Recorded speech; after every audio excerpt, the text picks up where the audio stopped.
Alright guys, here's a video I've wanted to do for a while. This is my 1964 Honda cb77, also known as the 305 Superhawk, with a grafted 1973 Honda cb350 engine put inside of it. Now, I didn't do this work myself. I bought it this way. I've done a couple things to kind of little tweaks here and there to make sure everything fits a little bit better, but I definitely cannot take credit for this work. I purchased this bike from a guy who's been sitting in a barn for about 10 years.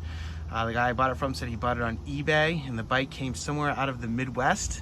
He said it might have been Iowa or Ohio, I'm not quite sure, but he said that the bike was originally built by what he believes was a Ford mechanic, or a Ford engineer, a Ford engineer for the company who just wanted some kind of a challenge. I just thought this was such a unique bike, I had to pick it up. And I ride this, I should say it's my daily driver. I ride it like maybe once a week to work or something like that. I've got kids now and everything else, so it's hard to get away. But I've seen very few bikes that are like this. I've seen 2 or 3. There's one other that's there's 2 or 3 I've seen that are usually grafted with the cb400 for. This is one of the only ones I've seen with a 350 for. So if anybody else has something similar like this out there, I'd really like to see it. I'll kind of walk you through a little bit of it, which I think is really unique about this bike. So like I said, it's a Honda cb77. Originally the frame's got 1,800 miles on it. I've driven it about 1,500 miles so far. Really been happy with it. Bike does, I've hit up to 80, 82. I think it maybe had another couple mph left in it, but there really wasn't much left. So definitely got a 4-into-1 exhaust system they put into it. It's got the original cb77 brakes.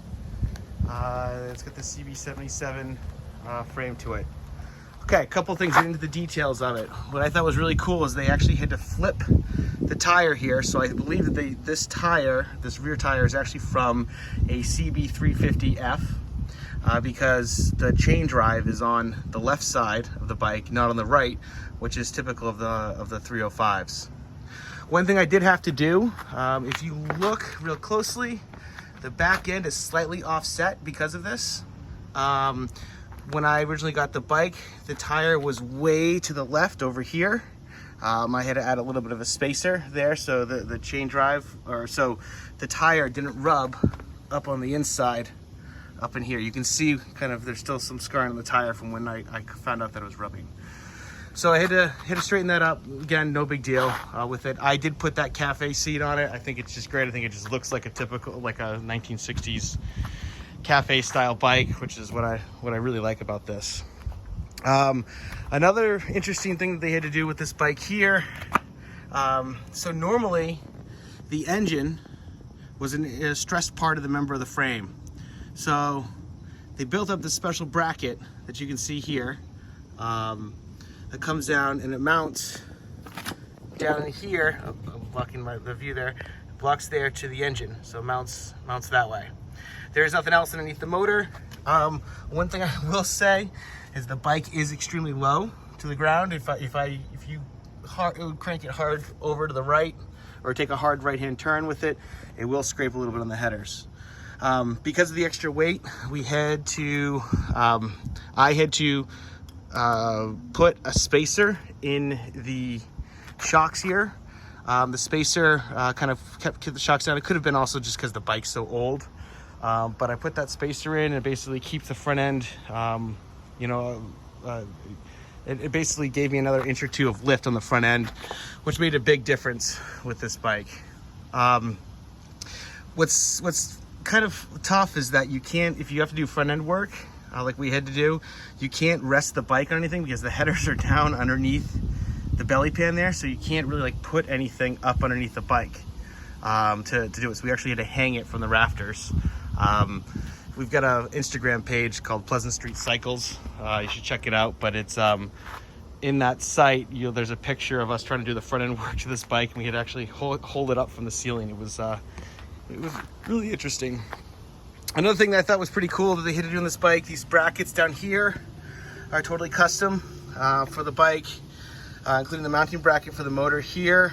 And then also down here, there was a mounting bracket for the foot pegs and all this stuff. This, which is what I thought was a really cool accessory. So if you want to kickstart the bike, you've got to put the peg up, you pull up the rear brake pedal, and then you're able to kick it. There's enough room to kick it. So they designed that pretty well. I thought that was a pretty cool little touch that was here. As far as the air filters go, there's custom air filters that were put into it. As you can see, they don't really line up. They had to kind of cut some parts out of the air box that's there, but everything seems to fit, which is great, with lots of clearance. It's not like it's a knuckle breaker if you got to go in and work on it, which is fantastic. Everything's been great with this bike. I've been very happy with it. I would definitely, if you're thinking of doing something creative like an engine swap like this, I would definitely recommend it.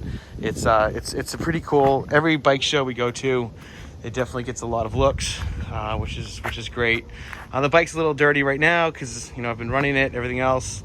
Another thing also, the kickstand. The kickstand normally mounts to the bottom of the engine there. It's been tough to get one. Right now I'm actually using a cheap moped kickstand on this. I gotta get that fixed. I gotta get something that's right, that can actually hold the weight of the bike and that sort of thing. So that's something I gotta work through and figure out for sure.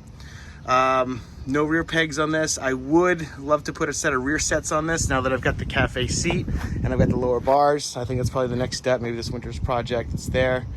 But here, let me fire it up. Everything works. It's great electrically. Everything fires. Let's see if it fires. Cold start here.